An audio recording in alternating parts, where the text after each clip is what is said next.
PM10 so prašni delci, ki jih s prostim očesom ne vidimo, vendar so v zraku. Povzročajo jih promet, industrije in ogrevanje gospodinjstev.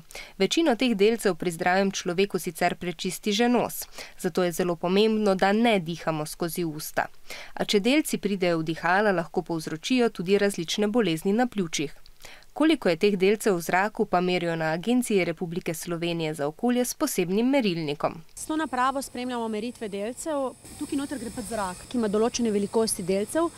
Potem zrak potuje in ta filter vsak dan gre eden noter in se vzorči 24 ur.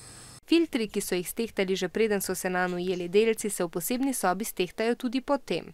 In tako se izračuna, koliko delcev se je ujelo. Ko smo stehtali ta filter, smo ugotovili, da je koncentracija tega dne na tem filtru v Ljubljani bila 22 mikrogramov na kubični meter.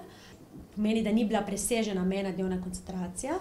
Evropska zakonodaja namreč dovoljuje, da je v enem kubičnem metru zraka največ 50 mikrogramov delcev. To pa je 50 milijonink enega grama.